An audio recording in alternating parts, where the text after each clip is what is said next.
Vote ନେଲା ବେଳକୁ ସମସ୍ତେ ଆସିବେ, ଗୋଟରେ ପଡ଼ିବେ, ସମସ୍ତେ କହିବେ ହଁ ଆମେ କରିଦେବୁ, 10 ଦିନ 20 ଦିନ 12 ଦିନ ସମୟ ଦେବେ, କହିବେ କରିଦେବୁ, କିନ୍ତୁ ଦେଖି ଭୋଟ ନେଇ ସାରିଲା ପରେ ଆଉ କେହି ବି ଆସିବେନି। ବର୍ତ୍ତମାନ ଆମେ ଆସି ପହଞ୍ଚିଛୁ ଜଲାରପୁର ଭୋଇସାହିରେ। ଯୋଉ ଭୋଇସାହି କି ନାହିଁ ବର୍ଷ ବର୍ଷ ଦଶନ୍ଧି ଧରି ଗୋଟିଏ ରାସ୍ତା। ଏ ଗାଁରେ ଯଦି କେବେ କୌଣସି ଗର୍ଭବତୀ ସ୍ତ୍ରୀ ଲୋକ ଅସମୟରେ ବର୍ଷା ଦିନେ ଯୋଉ ସମୟରେ ସେ ଯୋଉ ରାସ୍ତାରେ ଆମେ ଆପଣଙ୍କୁ ଦେଖେଇଲୁ ଆଗରୁ ଅତି କଦର୍ଯ୍ୟ ଅବସ୍ଥାରେ ଥାଏ, ତାହେଲେ ତାକୁ କାନ୍ଧରେ ବୋହିକି ନେବାକୁ ପଡେ। ଯୋଉଠି ଲୋକମାନେ ଯେତେବେଳେ ଟିକେ ନିଜର ଲୋକ ଚାଲିଯାଏ ଆଣ୍ଠୁଏ ଆଣ୍ଠୁଏ କାଦୁଅରେ ମଶାଣିକି ତାକୁ ଚାରି କାନ୍ଧରେ ନେବାକୁ ପଡେ। ସେଇ ଜଲାରପୁର ଭୋଇସାହି ଭିତରେ ଆମେ ଅଛୁ। ଆଜି ଯେତେବେଳେ ଭୋଇସାହିରେ ମୁଁ ପହଞ୍ଚିଲି, ମୁଁ ଭାବିଲି କଣ ପ୍ରକୃତରେ ତାଙ୍କ ସମସ୍ୟା। ଆଜି ଯାଏ କେବେ ଗାଁ ଭିତରକୁ ରାସ୍ତା ଦେଖିନଥିଲି। ଏ ଗାଁ ଭିତରକୁ ସରିଏ ରାସ୍ତା, ମାନେ ଯେମିତି ତମେ ଗୋଟେ ଗହିରରେ ଧାନ ଗହିରକୁ ଯାଉଛ, ମାନେ କଣ ଗୁହାଳକୁ ବାଟ। ଇଏ କଣ ଆମ ନିଆଳିର ଯୋଉ ସାମାଜିକ ବଡପଣ୍ଡା ମାନେ ଯିଏ ରହିଲେ, ଇଏ କଣ ଗୋଟେ ଗାଁକୁ ରାସ୍ତା। ବର୍ତ୍ତମାନ ମୁଁ ଏ ଗାଁର ମୋର ଭଉଣୀ ମାନେ ମାଉସୀ ମାନେ ଯିଏ ବି ଅଛନ୍ତି ତାଙ୍କ କଥା ଆପଣମାନଙ୍କୁ ଶୁଣେଇବି। ପ୍ରକୃତରେ ଘଟଣା କଣ, କଣ ସମସ୍ୟାର ସମ୍ମୁଖୀନ ହେଉଛନ୍ତି ଏ ମା ଭଉଣୀ ମାନେ ବା ଏ ଗାଁର ଲୋକମାନେ। ମାଉସୀ ତମ ନାଁ କଣ? ଝିଲି ଦାସ। ଝିଲି ଦାସ। ମାଉସୀ କଣ ତମର ସମସ୍ୟା? ଆମର ତ ଗାଁକୁ ବାଟ ନାହିଁ, ଆଉ ଯାଇପାରୁନାହାନ୍ତି ସ୍କୁଲକୁ, ତାପରେ ଆମେ ନିଜେ ବି ଯାଇପାରୁନୁ ଛକ ବଜାରକୁ। ସୌଦାମିନୀ। ସୌଦାମିନୀ। ସୌଦାମିନୀ ଭଉଣୀ ତମର ଆମର ସେଇ ଗୋଟେ ସମସ୍ୟା, ସେଇ ରୋଡ ସମସ୍ୟା। ଆମର ଛୁଆ ପିଲା ସ୍କୁଲ ବଜାର ଯାଇପାରୁନାହାନ୍ତି। ଗୋଟେ ମଲା ମୂର୍ତ୍ତିକା ହେଲେ ବି ଗୋଟେ ଆମେ ନେଇକିରି ବି ସବୁଟେ ଯାଇପାରୁନୁ, ଗହିର ଭିତରେ ପଶିକିରି ଯିବାକୁ ପଡୁଛି ରୋଡ ନାହିଁ ବୋଲିକିରି। ଯେକୌଣସି କାମ ହେଲେ ଆମେ କିଛି କରିପାରୁନୁ, କାଦୁଅ ଭିତରେ ପଶିକି ସବୁ କିଛି କରିବାକୁ ପଡୁଛି। ବର୍ତ୍ତମାନ ସେଠି ଆମେ ଇଣ୍ଟରଭ୍ୟୁ ଯୋଉ ଜାଗାରେ ରହୁଥିଲୁ, ସେ ଜାଗାରେ ଆମର ଜଣେ ଭଉଣୀ ସୌଦାମିନୀ ଭଉଣୀ, ସେ କହିଲେ ଭାଇ ତମେ ଯଦି ଆସିଛ ଚାଲ ଆମେ କାଦୁଅ ଯୋଉ କାଦୁଅରେ ଆମେ ସବୁଦିନ ଯିବା ଆସିବା କରୁଛୁ, ଯୋଉ କାଦୁଅରେ ଆମେ ରହୁଛୁ, ସେ କାଦୁଅରେ ଆମକୁ ଠିଆ କରି ଇଣ୍ଟରଭ୍ୟୁ ନିଅ। ନିଆଳି ଲୋକ ଦେଖନ୍ତୁ କଣ ପାଇଁ ସେ କଥା କହିଲେ। ବର୍ତ୍ତମାନ ମୁଁ ଟିକେ ସେ ସୌଦାମିନୀ ଭଉଣୀକି ପଚାରିବି କେତେ କ୍ଷୋଭ ତାଙ୍କ ମନରେ, ଆଉ କାହିଁକି ଏ କ୍ଷୋଭ। ଭଉଣୀ ଆପଣ ଯୋଉ କହିଲେ କାଦୁଅରେ ଠିଆ ହବା ପାଇଁ ନୁହଁ, ଆମେ ଏ କାଦୁଅରେ ବର୍ତ୍ତମାନ ସବୁଦିନ ପାଇଁ, ମାନେ ବର୍ଷା ଦିନ ଶୀତ ଦିନ ଖରା ଦିନ ସବୁବେଳେ ଏଇ କାଦୁଅରେ। ଆମର ରୋଡଟା ଟିକେ ଦେଖନ୍ତୁ, ଆମେ ବର୍ତ୍ତମାନ ଏଇ କାଦୁଅରେ ପଶିକିରି ଆମେ ଯିବା ଆସିବା ସବୁବେଳେ। ଗୋଟେ ଶବ ନେବାକୁ ଚାହିଁଲେ ଏଇ କାଦୁଅରେ ଯିବା। ମୁଁ ମୋ କ୍ୟାମେରା ପର୍ସନକୁ ଅନୁରୋଧ କରିବି ଟିକେ ତଳକୁ ମାରିକି ଦେଖେଇବେ। ଆକ୍ଚୁଆଲି ଏଠି ଏଇଟା ହଉଛି ରାସ୍ତା, ଆପଣ ଦେଖନ୍ତୁ। ମୋ ନାଁ ବୁଲି। କଣ ମାଉସୀ କହୁଥିଲ ପଛରେ ଠିଆ ହେଇ? ଆମେ ପ୍ରମୋଦ ମୋଦିକି ଆଣିଥିଲୁ, ସିଏ ଦେଖିକିରି ଗଲେ। ଏବେ ଏଇ ଯୋଉ ନୂଆ ସରପଞ୍ଚ ହେଇଛନ୍ତି ତାଙ୍କୁ ଡାକିକି ଆଣିଲୁ, ସିଏ ସେମିତି ତାକୁ ସିଏ ସେମିତି ଦେଖିକି ଯାଇଛନ୍ତି, କହିକିରି ଗଲେ। ଏପର୍ଯ୍ୟନ୍ତ କିଛି ନାହିଁ। 10 ଦିନ ଭିତରେ 10 ଦିନ ଆଗକୁ ଆସ। ତମ ନାଁ ମା କଣ? ମାନି ଦାସ। ମାନି ଦାସ। କଣ ତମେ କହୁଛ? ବିଧାୟକ ମାନେ ଆସିଥିଲେ, ଦେଖିକି ଗଲେ, କହିଲେ ଆମେ 10 ଦିନରେ ରୋଡ କରିଦେବୁ। କିନ୍ତୁ 10 ଦିନ ଯାଇ ମାସେ ହେଇଗଲାଣି କିଛି କାମ ନାହିଁ। ସେମିତି ଯେମିତି ଆଉଛନ୍ତି କହିକି ଯାଉଛନ୍ତି, ସେମିତି ବାଟ ପଡୁଛି କାଦୁଅ, ଆମେ ସେମିତି କାଦୁଅରେ ଯାଉଛୁ, ଆଉ କଣ କରିବୁ। ତମ ଗାଁର ଯୋଉ ନେତା ମାନେ, ତମ ଗାଁର ଯୋଉ ମାନେ ମୁରବୀ ବା ମୁଖିଆ ମାନେ, ସେମାନଙ୍କର କଣ ମାନେ ଏ ବିଷୟରେ ପ୍ରତିକ୍ରିୟା, ତାଙ୍କର କଣ? କାହିଁ କିଛି ତ ନାହିଁ, ଆଉ ଆମେ ତ ସେମିତି ଦେଖୁଛୁ କଣ ହବ, କିନ୍ତୁ କିଛି ହେଇପାରୁନି। କେହି ବି ତମେ ମଲେ ଗଲେ ହଜିଲେ ଭଲ ମନ୍ଦ କୌଣସି କେହି ବୁଝିବେନି। ଭୋଟ ନେଲା ବେଳକୁ ସମସ୍ତେ କହିଲା କିଛି କରିପାରିଲାନି। ଆମେ ଆଇଛୁ 11 ମାସ ହେଲା ଆଇଛୁ, ଆମେ ସବୁ କରିଦେବୁ, କିନ୍ତୁ ଦେଖିଲା ବେଳକୁ କିଛି ନାହିଁ।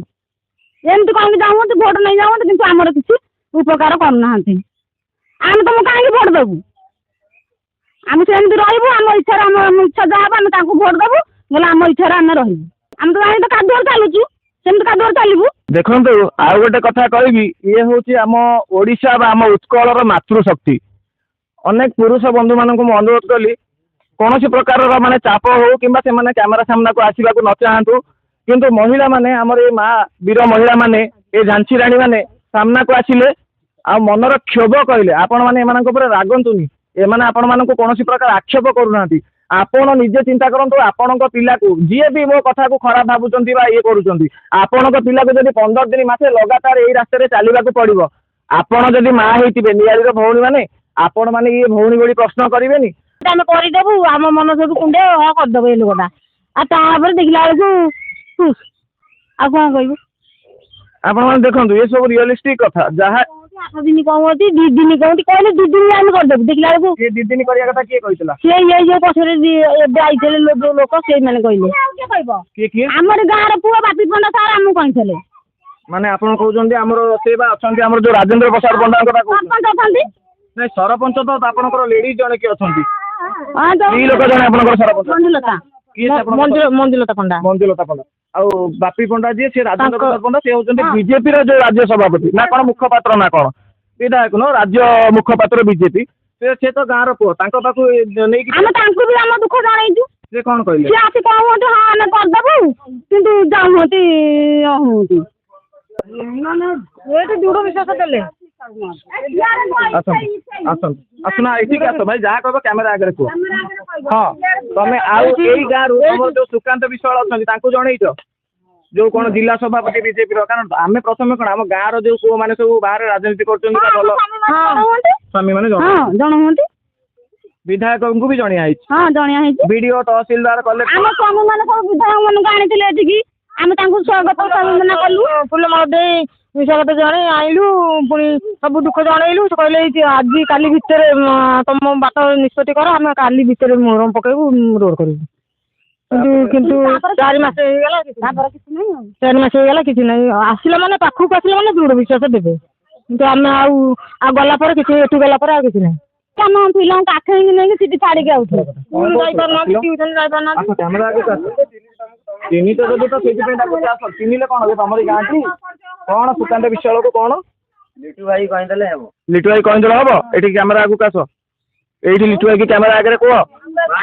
ଆସ ଏଇଠିକି ଆସ ବିଶ୍ୱାସରେ ଆଜି 40 ବର୍ଷ ହେଲେ ଅଛି କଣ ହେଲା ଭାଇ ଏଇ ଅନ୍ଧକାର ବିଶ୍ୱାସରେ 40 ବର୍ଷ ହେଲେ ଆମେ ରହିଲୁ। ତମେ କଣ ଲିଟୁ ଭାଇ କି ଆଜି ଜଣେଇନ? ଜଣେଇଛୁ ସବୁ ଜଣେଇଛୁ ସମସ୍ତେ କହିଲେ ଏମିତି 5 ବର୍ଷ ଆସିବେ 5 ବର୍ଷ ଆସିକି ଦେଖେଇକିରି ନେଇକିରି ଯିବେ କିନ୍ତୁ ମୋବାଇଲ ଟିଭି କିଛି ଥର ଦେଖାନ୍ତିନି। ଆମେ ବି ପ୍ରଥମ ଥର ତମ ଆପଣଙ୍କ ଉପରେ ବିଶ୍ୱାସ ଯଦି ଥିବ ତାହେଲେ ଦେଖେଇବ ନହେଲେ ନାହିଁ ଆମ ରାସ୍ତା ଏମିତି ହବ ଆମେ ଏମିତି ଯିବୁ କ୍ଷେତ ମିଡ଼ିଆ ଦେଖେଇ କ୍ଷେତ ମିଡ଼ିଆ ଏମିତି କହିକିରି ସବୁ ନେଇକି ଯାଉଛନ୍ତି କିନ୍ତୁ ତାଙ୍କ ବାଟରେ ସିଏ ତାକୁ ଗ୍ୟାପ୍ କରିକି ରଖୁଛନ୍ତି ଏଇଟା ଦେଖାଉନାହାନ୍ତି ଆମେ ସେଇଟା ବି ଦେଖି ପାରୁନୁ କିଛି ବି ଜାଣିପାରୁନୁ ଏଇଟା ତମ ଉପରୁ ବି ଆମର ବିଶ୍ୱାସ ଟୁଟି ଯାଉଛି ଏମିତି ତ ଏମିତି ଆସିଥିଲେ ଏମିତି ଇଏ କରିକି ନେଇକି ଯାଇଥିଲେ ମିଡ଼ିଆ ମାନେ ଆସି ସବୁ ଇଏ କରିକି ଯାଇଥିଲେ କାହିଁ କିଛି ନାହିଁ ସମସ୍ତେ ଟୋଟାଲି ଆମେ ଦେଲେ ଦେଖେଇକି ଲାଭ କଣ ତମେ ଗୋଟେ କଥା କୁହ ଯେ ମାନେ କାଇଁ ଆକ୍ଚୁଆଲି ଦେଖୁନାହାନ୍ତି ବୋଲି ତମେ ଭାବୁଛ? ଆମେ ତ ସମସ୍ତଙ୍କର ଦେଖୁଛୁ କିନ୍ତୁ ଆମ ଗାଁର କାହାର ଦେଖୁନି ତମେ କାଇଁ ଭାବୁଛ ଯେ ମିଡ଼ିଆ ଆମେ ଦେଖୁଛୁ ଦେଖୁନି ବୋଲି ସେ ନିଜେ ଗ୍ୟାପ୍ କରିଦଉଛନ୍ତି କଣ ପାଇଁ ସେଟା ବି ଆମେ ଜାଣିପାରୁନୁ ଠକୁଛନ୍ତି ଠକୁନାହାନ୍ତି ଆଉ ସମସ୍ତେ ଠକୁଛନ୍ତି ଆଉ ଆମ ମାନେ ନିଜ ଲୋକ ମାନେ ଆମ ନିଜ ଗାଁ ଲୋକ ତାଙ୍କୁ ମାନେ ବସିକି ପ୍ରେସର ପଡୁଛି କି ତାଙ୍କ ନିଜ ବୁଦ୍ଧି ମାନେ କୋଉଥିପାଇଁ ଆମ ପକେଇକି ବନ୍ଦ କରୁଛନ୍ତି ନେତା ମାନେ ସବୁ ପ୍ରେସର ପକେଇକି ବନ୍ଦ କରୁଛନ୍ତି ଏଇଠିକି ରୋଡ ଦିଆଯିବନି ବୋଲିକିରି ଆମେ କିଛି ଜାଣିପାରୁନୁ ଆମେ ମୂର୍ଖ ଲୋକ ଗାଁରେ ରହିଲୁ କେମିତି ଜାଣିବୁ ଛୁଆ ପିଲାଙ୍କୁ ନେଇକି ଛାଡ଼ିବା କଥା ଯେ ଆଜି ଯାଏଁ ଯେତେ ଥର ଯୋଉ ମିଡ଼ିଆ ବାଲା ଏଠି ଆସନ୍ତି ଏମିତି ଯାତ୍ରା ପାର୍ଟି କରନ୍ତି ଏମିତି ଯାତ୍ରା କରିଦେଇ ପଳାନ୍ତି କିଛି ଦେଖେଇନି ଅନ୍ତତଃ ନିଆଳି ଚିତ୍କାର ମୁଁ ନିଆଳି ଚିତ୍କାର ସଂସ୍ଥାପକ ନିଆଳି ମାଟିର ପୁଅ ରିତେଶ କୁମାର ଷଡ଼ଙ୍ଗୀ ନିଆଳି ମାଟିର ପୁଅ ଏମାନଙ୍କର ଭାଇ ପୁଅ ଯିଏ ଯାହା ସମ୍ପର୍କ ବାନ୍ଧିବ କାରଣ ଆମର ତ ସେ ସବୁ ସମ୍ପର୍କର ଦୁନିଆ ଏ ବିଷୟରେ ସମ୍ବାଦ ଆଜି 4ଟା ବେଳ ସୁଦ୍ଧା ନିଆଳି ଚିତ୍କାର ଚ୍ୟାନେଲ ୟୁଟ୍ୟୁବ ଫେସବୁକ୍ ରେ ମୋର ଯୋଉଟା ଭେରିଫାଏଡ୍ ଆକାଉଣ୍ଟ ରିତେଶ କୁମାର ଷଡ଼ଙ୍ଗୀ ସାଥରେ ବଜେଇବା କଥା ବଜେଇବି ଆଉ ଏମାନେ ଯାହା ଯାହା କହିଲେ ସବୁ ଶୁଣେଇବି କାରଣ ଆମେ ଆପଣଙ୍କ ସ୍ୱର ଧନ୍ୟବାଦ ନିଆଳି ଯାହା ହଉ ଭଉଣୀ କହିଲେ ମାନେ ତାଙ୍କର ଏତେ ବିଶ୍ୱାସ ତୁଟିଗଲାଣି ଆମର ଗଣମାଧ୍ୟମ ଉପରେ ସେ ଆମର ଯୋଉ ଆସିକି ଯୋଉ ପ୍ରୟାସଟାକୁ ସେ କହିଲେ ସେ 1200 ବଢେଇ ଗଲେ କୋଉଠି ମୁଣ୍ଡି ମାରିବ ଦେଖିବା ବିଚୁ ମାରଣା କୋଉଠି ତେଣୁ ବିଚାର ନିଆଳିର ଆମେ ଆପଣଙ୍କ ସ୍ୱର ଧନ୍ୟବାଦ ଜଲାରପୁର ଭୋଇସାଇ ନମସ୍କାର ଭଉଣୀ ଆମର କରିଛନ୍ତି ନିଆଳି ଚିତ୍କାର ଆସିଛି ବୋଲି ଆଜି କୁଆଡେ ବାହାରେ ତାଙ୍କ ବୋଧେ ବାପ ଘରକୁ ଯାଇଛ ପଳେଇଛନ୍ତି କଣ୍ଟାପଡ଼ା ଆଜି ଭିଡିଓ କଲ୍ କରିଛନ୍ତି ତେଣୁ ଦେଖନ୍ତୁ ଏଇ ଯୋଉ ମହିଳା ମାନଙ୍କର ଏଇ ଭଉଣୀ ମାନଙ୍କ ସପୋର୍ଟ ନିଆଳି ଚିତ୍କାରକୁ ଦିନେ ବହୁତ ଆଗକୁ ନେଇକି ଯିବ ଆଉ ଆମର ଆଗକୁ ଯିବାର ମାନେ ପଇସା ରୋଜଗାର କରିବା ନୁହଁ ଏମାନଙ୍କର କାମ ଯଦି ପ୍ରକୃତରେ ଆମେ କରିପାରିବୁ ଆମକୁ ଲାଗିବ ଆମେ ପ୍ରକୃତରେ ଆଗକୁ ଗଲୁ ନମସ୍କାର।